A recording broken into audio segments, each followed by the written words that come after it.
Hi guys. So it is Besa Gordon here for the Rewind with Besa. Hopefully you guys can hear me. If you can't hear me, definitely drop a comment below if there's like any sound issues. As you can see, I'm actually at home right now. I'm doing this.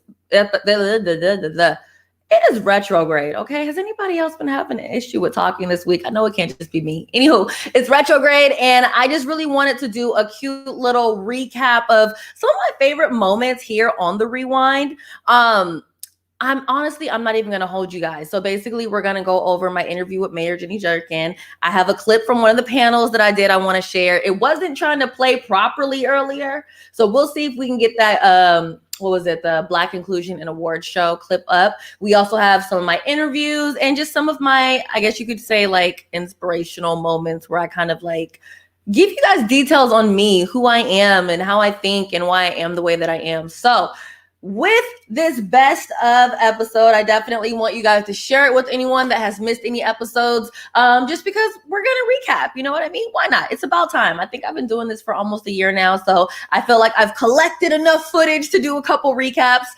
Some of these clips are going to be a minute. Some clips are going to be about 5 minutes. So we're just going to chill. We're going to go backwards, literally rewind, and we're just going to have a good time right about now. So first and foremost, hello, Omari. Hello, Dora. Hello, Emily.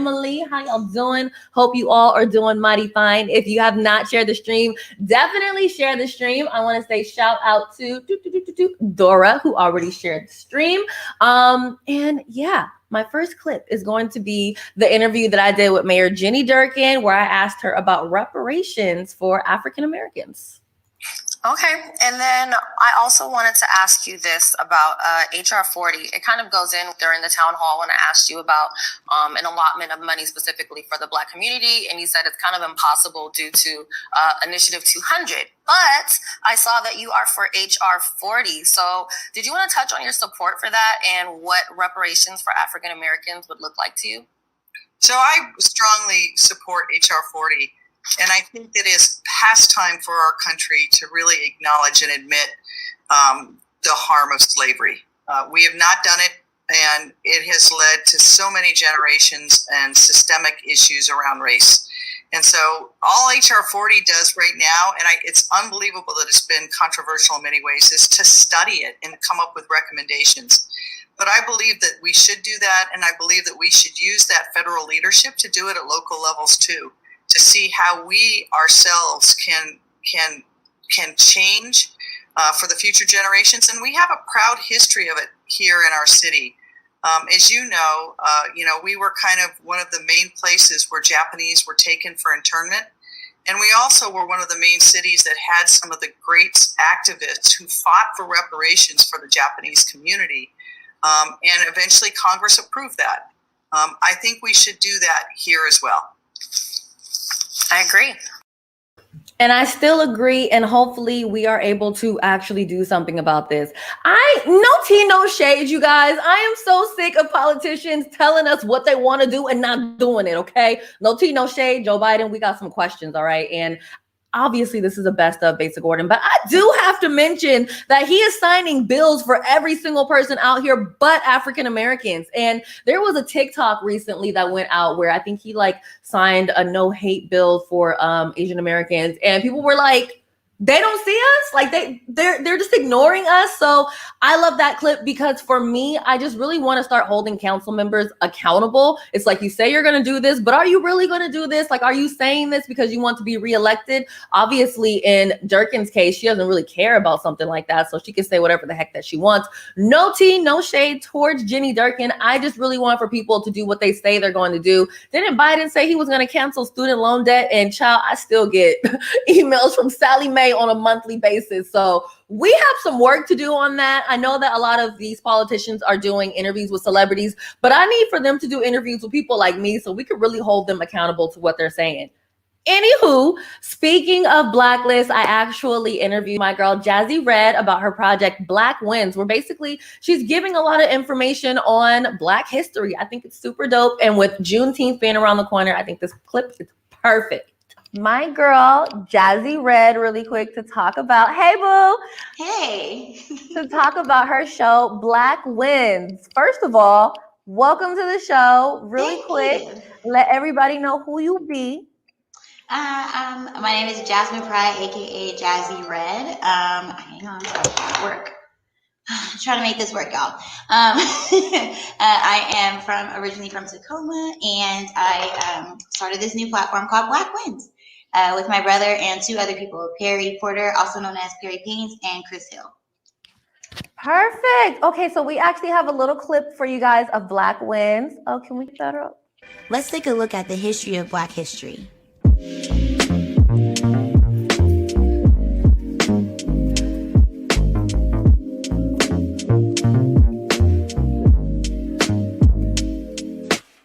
When we talk about the importance of Black history, we have to take into account why and also how.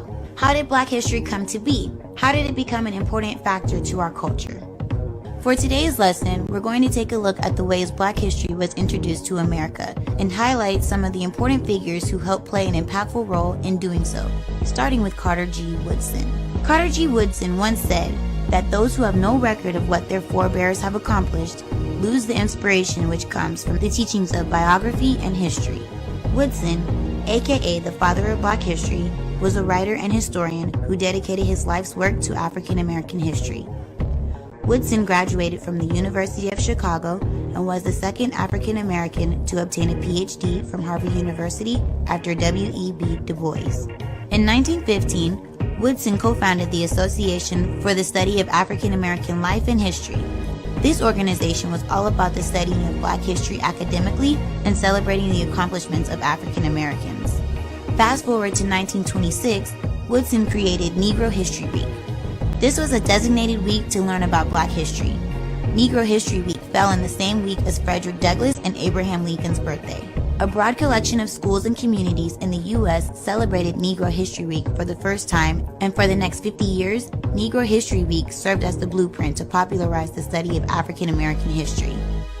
But let's not jump too far without acknowledging a few things that happened in between.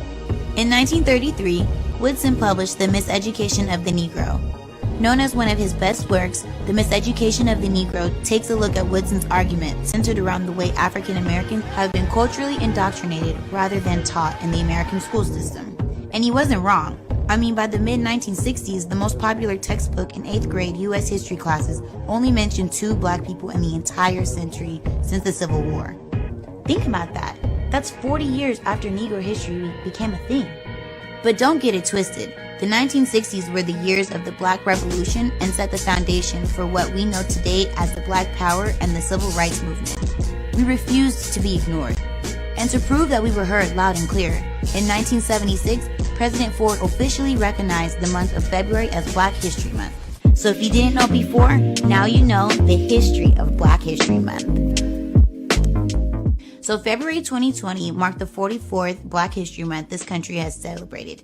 And you would think 44 years is enough time for America to realize the significant role Black lives have played in American history. My friends are so talented. No, my friends are so talented, okay? We're just a talented group of people. Yes. That's all period. Now, real quick, while we still have you here, because I know that you do have to go soon, but not that soon because you're staying with us for the panel. Yes, I am. When does the first official episode drop?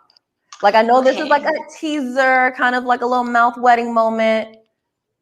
Yes, so, we don't have an actual date yet. It's still tentative because we are doing we're doing a crowdfunding project right now. So we're doing a GoFundMe. So if you guys are able to donate, go donate to Black Wins.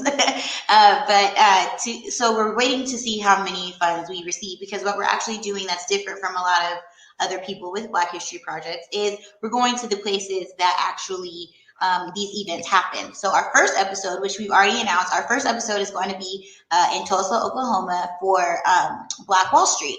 So since that's where it took place, we want to actually go walk the streets and take people on the journey basically with us to get this, experience, but also to learn. We're not educators. We're starting to be educators, but we're not historians. We're creatives trying to learn and also give people, the information that we're learning at the same time.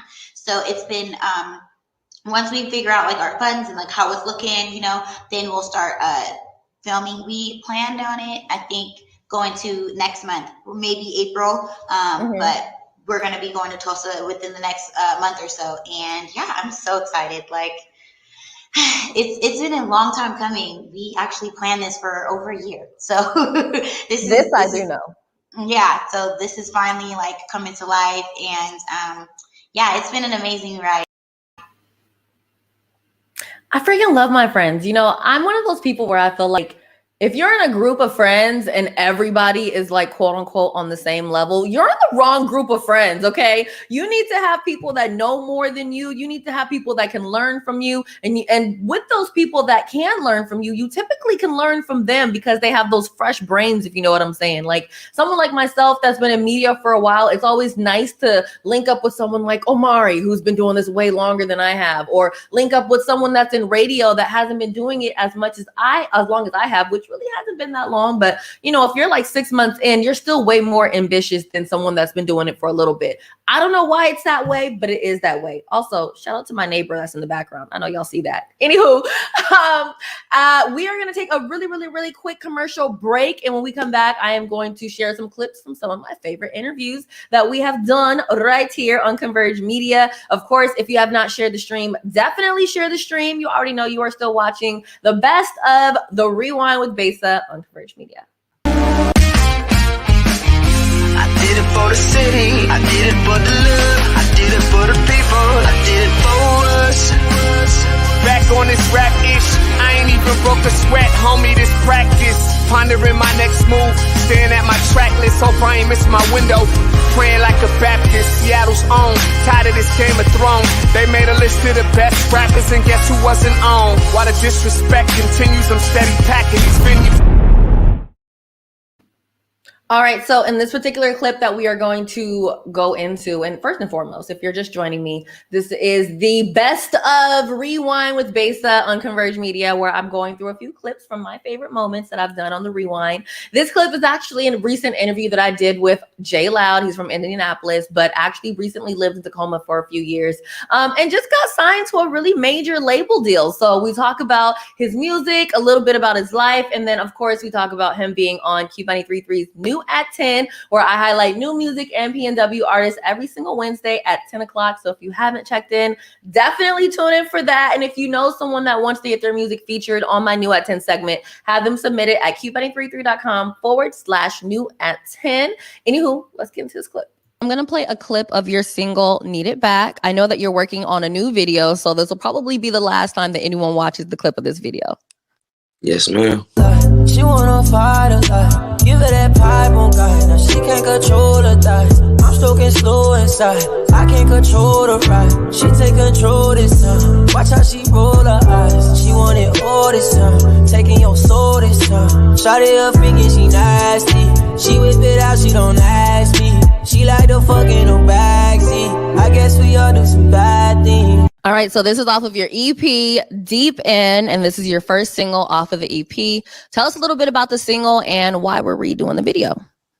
Well, for one, the single has a deeper meanings into it. It's a lot of things that people can relate to, and it's actually one of the best songs on the EP.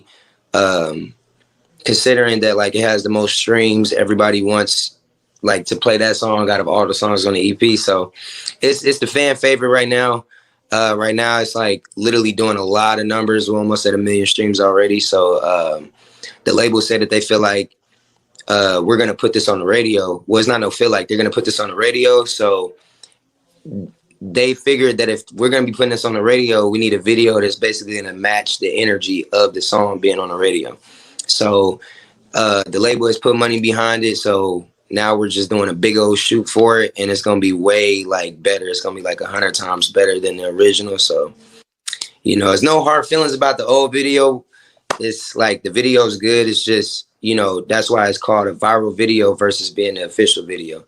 So, that was just a beginning mark. And then now we're about to shoot the official video, and it's, to be honest with you, it looked like a movie. Oh, that's right. Why not? If you're going to come out, why come out small when you can come out big because you have the budget? Why not? Before I let you go, I have 2 questions. Yes, one, what is one goal that you have for yourself before the year is over? I want to be successful. I mean, I'm already halfway there. So, I don't really want to be famous just yet. That's not really my goal. I just want to be successful so I can be able to help out people that can't even help themselves and stuff. And it's not because, they're not doing what they need to do. It's just they don't have the tools. They don't have the people there to push them in a direction like I had, because I wouldn't have been doing this if it wasn't for Taj. So it's just having that type of person around to be able to guide you in the right direction. So that's my first main goal to actually just, succeed in. I just want to be successful. That's all it is. And you're definitely going to be there. I have no doubt in that. My last question, 3 misconceptions of J Loud. What people be thinking of me, but it's not right. Mm-hmm. People think I'm mean. I'm not mean. I have a very rough background, but I've changed a lot. Ever since the age of 18, I've changed. I've never been the same person. I used to have bad anger issues. I was mean, but I'm not mean no more. I just have an open mind. So a lot of people, please stop thinking I'm mean.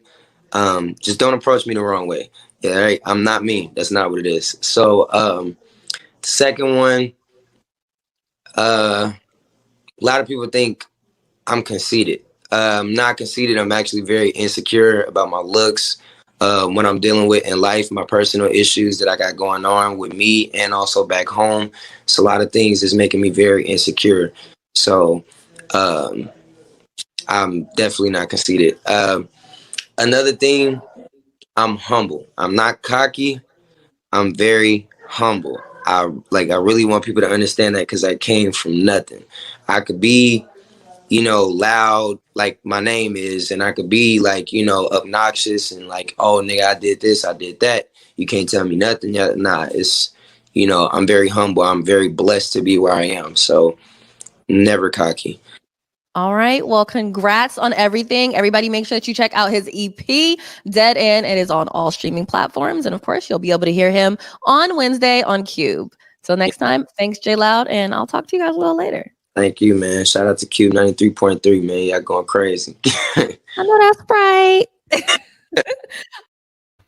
And that is on period. Okay, we are still locked into the Rewind with Besa on Converge Media, where I am literally going over some of my favorite moments that I've had over here with you guys over the last year or so. At this point, I don't even remember when I did my first episode of the Rewind, but they were all being done in my apartment.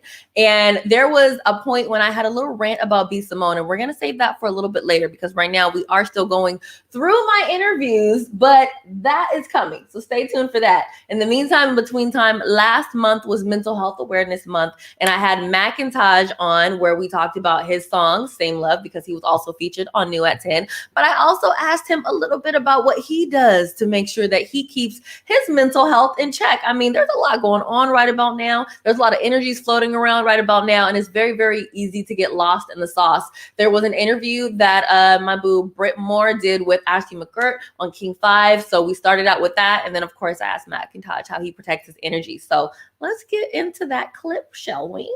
So there's not a lot of Black people in media out here. So I recently, well, aside from myself and like obviously we're here, but outside of Converge, there is not a lot of Black people in media. So I don't know if you know about Britt Moore. She works for King 5 and she's Black. And not familiar yet, but get me familiar, please. Oh, you will be in about 2.5 seconds. She's really, really dope. And once I found out that she was at King 5, I was like, oh my God, they're hiring Black people. Not that they've never hired Black people, but it's like she's younger. You know what I mean? It's not like she's been there for 30 plus years. Like, you know what I mean? Like they got some fresh melanated blood in there. And that made me really, really happy. Yeah. She linked up with my girl, Ashley McGirt or McGirt. How do you say her last name? Oh, McGirt. And Ashley is all about Black trauma and millennials and, you know, going into therapy. And so with everything going on, Britt linked up with Ashley to talk about Black trauma and how Black people can work through their trauma at this time. We want to play that clip real quick. Joyce, the heaviness of George Floyd's murder can trigger feelings that are sometimes difficult to put into words. A lot of that comes down to what's called racial trauma, a collective sorrow that mental health experts say can affect our bodies and our minds. Shouts for racial justice. Or rather, continued screams. It's a culmination of so many emotions that have not been processed. The murder of George Floyd is a reflection of reality, a heavy reality Black Americans carry daily. Racial trauma is a fairly new term, but the concept is old. This is not something new. Its scientific name is race-based traumatic stress, RBTS. According to Mental Health America, it's a mental and emotional injury caused by encounters with racial bias and racism. Experts say RBTS can be traced down through generations. As Black people, we have already been sitting with that. So then we also took on the world sitting with that and acknowledging things that we as a people have always acknowledged. So that in and of itself created a whole host of other emotions. Trauma therapist Ashley McGirt says repeated images of Black and brown people dying on camera can cause stress and exhaustion, leading to physiological impacts like headaches and emotional distress. It is taxing, whether you experienced it directly, but watching an individual have a knee on their neck while crying out for their mother, a grown man, for 9 minutes and 29 seconds is really traumatizing. Coping and working towards healing is an individual journey that also requires giving yourself and people of color the space to just be. I encourage everyone to really take the mental space that you need. Whether it's going to be diving into the news, watching it, hearing the headlines, or going outside, breathing. Because, you know, George Floyd's breath was stolen from him, and we still have the ability each and every day to breathe. McGirt said it's important that companies, corporations, and individuals really acknowledge the effects racism can have on mental health. Those conversations are extremely necessary in order to move towards some sort of healing. Live in Seattle tonight, Britt Moore, King 5 News. Those are my boos. Love them both. Hey, y'all. So look, like I was saying earlier, mental health is a really big thing for me right about now, especially with everything going on. I personally took a little bit of a break from the news because it was a little too heavy for my soul. But Macintosh, I know that you are really big on mental health. What have you been doing to keep your mind right during all this time? Respectfully, ignoring everyone's opinions and taking zero advice. Just trusting myself.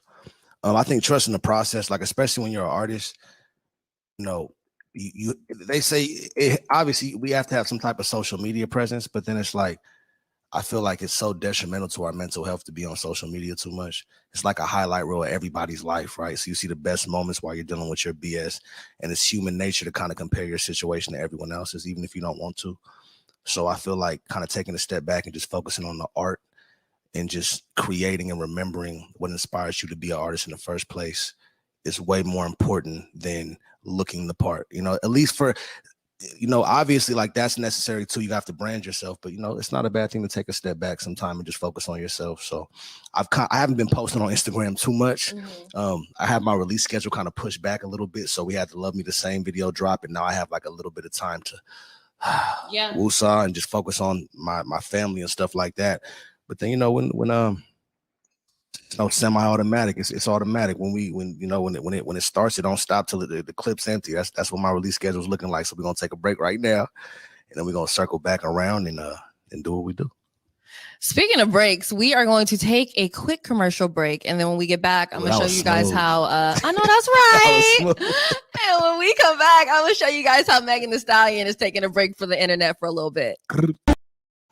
Okay, what's interesting is that we really are about to take a break. Of course, you are still watching Best of Rewind with Besa on Converge Media. That was my interview that I did with Macintosh recently. Love his energy. He's just a great dude all around. Make sure you check out his music. Check out everybody's music, okay? Check out J Loud. Check out Macintosh. Check out Trey Dunn, Holly Michelle. I got so many more interviews coming up. All right, next weekend I should be interviewing Travis Thompson. I got to get Ellis Prescott on, and then I got to pick who is going to be this week's New at 10 Pick of the Week. All right.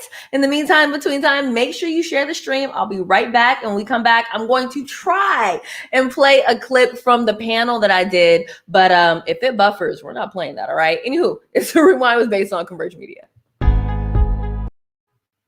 Wrong back. I did it for the city, I did it for the love, I did it for the people, I did it for us. Back on this rap ish, I ain't even broke a sweat, homie, this practice. Pondering my next move, staring at my track list, hope I ain't miss my window. Praying like a Baptist, Seattle's own, tired of this Game of Thrones. They made a list of the best rappers and guess who wasn't on? While the disrespect continues, I'm steady packing these venues. All right. First and foremost, don't mind me clicking around with commercials. As you can see, I'm running the show by myself. I basically clicked every commercial that I have before finding the correct commercial. And yes, that was a snort. It means I'm in a good mood. Don't trip, skip. Anywho, we're going to attempt to play this video from our panel that we recently did. Well, not recently. This was a couple months ago.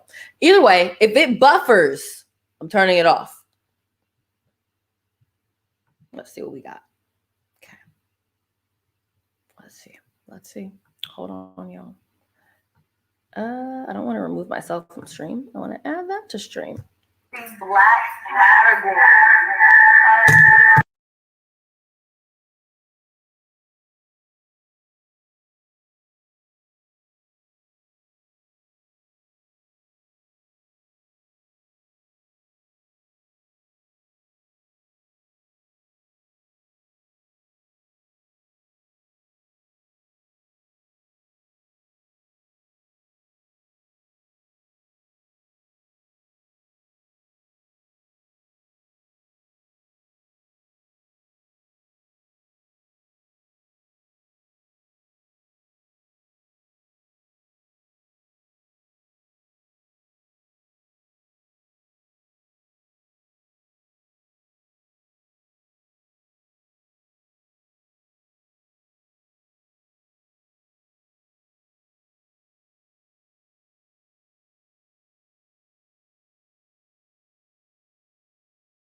There we go. That did not play like I wanted to, so we're just gonna take that out because that is embarrassing. like I said, if it doesn't play right, I'm not going to play it. But basically in that clip, I was asking them about if we should have Black inclusion in award shows, you know, like should award shows have their own categories for African Americans the way they have like men and women categories. Personally, at the end of the day, they ended up deciding that it could be a little bit performative if something like that were to happen. I think my whole thing about doing that is it creates that whole, we're going to put you in the urban category type of situation. And I don't really like that. So with that being said, hopefully you guys get a chance to go check that out. We're just going to keep it moving though. I mean, things happen. So the next clip that I want to play is where I said that Megan Thee Stallion looks good. You know, what's so interesting about social media, and I don't feel like I talked about this last time, is have you ever noticed when you go on Instagram and you take a selfie and it doesn't look like you? Like, I understand trying to take a photo and you not knowing your angles, but there are a lot of times where I will take a photo on Instagram, and while I'm taking the photo on Instagram, it just kind of creates a situation of this is not really what I'm giving in reality, right? So then you have to use a filter, which makes you feel like sometimes you have to use a filter to really look like yourself. And I don't like that at all right? So either way, Megan Thee Stallion at some point, I don't want to say it wasn't too long ago, it was a few months ago, she ended up doing a photo shoot, I want to say with Vanity, and it was a very natural photo shoot. And people were saying she looked like a man. And I was like, she looks like an African-American woman without any makeup on, and you guys are just doing the most. She looked very natural, very pretty, and you are guys going to see that with this clip. So let's get into it, shall we? So you're saying protect Black women, but then you're saying that she looks like a man in these photos. I think she looks quite great. I think she looks very natural. And here's another thing that I think, and I think some people might not agree with it, but that's fine. That's why this is called the Rewind with Besa. I feel like some of you guys are just not used to seeing natural women anymore. I feel like there is so much Kim Kardashian, filter this, filter that, plastic surgery this, plastic surgery that. And I don't see anything wrong with it because once I get the bag, I'm going to get lipo on my stomach. So I see nothing wrong with plastic surgery. I see nothing wrong with makeup. Obviously, I'm wearing some makeup right now. But my point is, I feel like when you have women come out and they don't want to wear weave, you're like, oh my God, her hair looks flat, wimpy, it looks greasy, it's too short, it's nappy, it's this. You know, they might want to not wear makeup. Oh, she has spots on her face. Why does she look like this? And it's like, bro, we have hyperpigmentation. Are you crazy? Oh, why does she have freckles? Like, I just find it so interesting that we want to say protect Black women, but when Black women finally strip down the way that y'all stay telling us to do, you say you look like men. So it's like, what do you really want? Like, what are we supposed to do? How do we win? Do we win? Probably don't. Y'all know I don't have the answers to everything. I just go on a rant from time to time. I really don't have the answers to everything, but I do have my own opinion. Hopefully you guys can drop your thoughts on how you felt that Megan Thee Stallion looked in that particular clip right there. We have one more clip before we end up ending the show, and I will let you guys have the rest of your Saturday. Like I said, this was just a best of Besa Gordon. I really wanted to get that panel out, but the way that StreamYard is set up, your videos have to be a certain size, and I wasn't able to get the video under 200 megabytes. So I'm probably just going to post that clip on my Instagram. That way you guys are able to watch it there. But in the meantime, that clip about B. Simone, where B. Simone decided to say that Danny Lay was able to get with the baby, who she's not with anymore, but we digress, because she was Latina. And I was like, girl, you tried it. You tried it.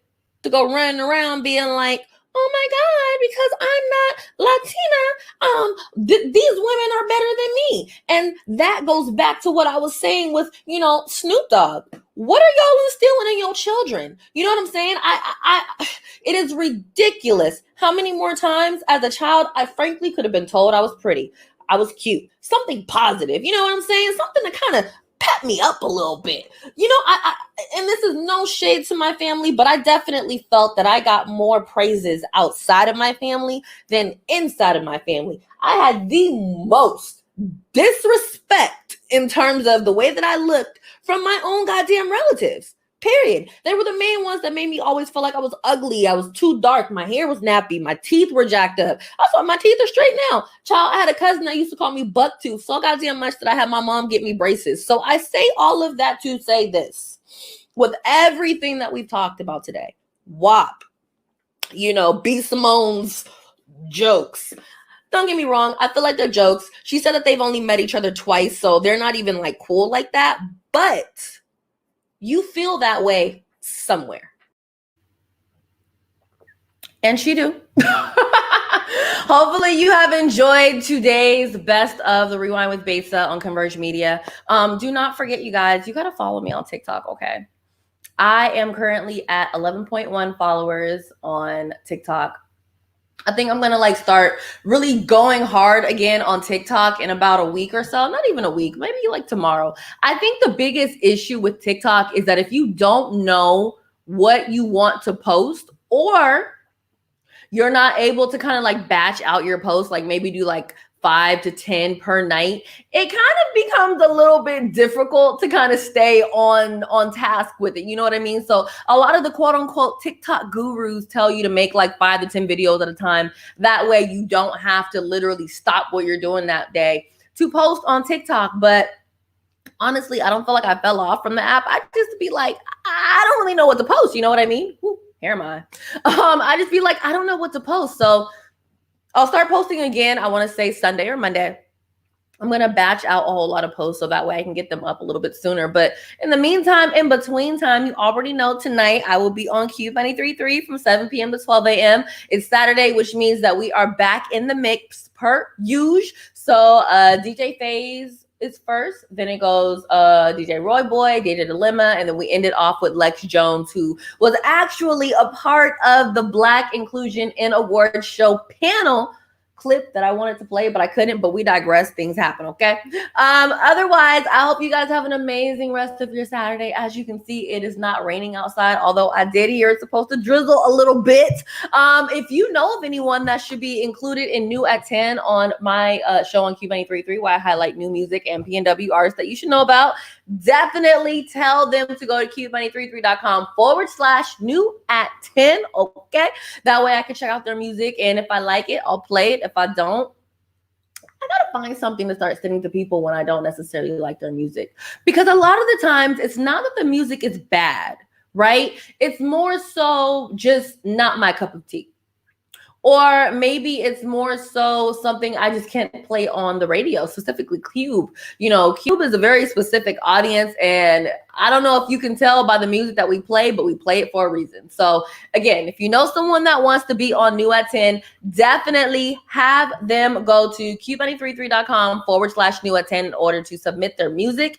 In the meantime, in between time, look, I will be back next weekend. The plan is to have Travis Thompson come on, also have Ellis Prescott come on, and then have whoever I decide to highlight this week for New at 10 come on. That is a lot of interviews in one day, but I'm down for the challenge. Why not? Anywho, thank you for hanging out with me. I hope that you guys have an amazing rest of your Saturday. Definitely get outside, get some sunlight, and you already know, as usual, make sure that you are your own vibe. Love you all, and I will talk to you very, very soon. Let me make sure I can get this. Okay. Bye. I did it for the city, I did it for the love, I did it for the people, I did it for us. Back on this rap ish, I ain't even broke a sweat, homie, this practice. Pondering my next move, staring at my track list, hope I ain't miss my window. Praying like a Baptist, Seattle's own, tired of this Game of Thrones. They made a list of the best rappers, and guess who wasn't on? While the disrespect continues, I'm steady packing these venues.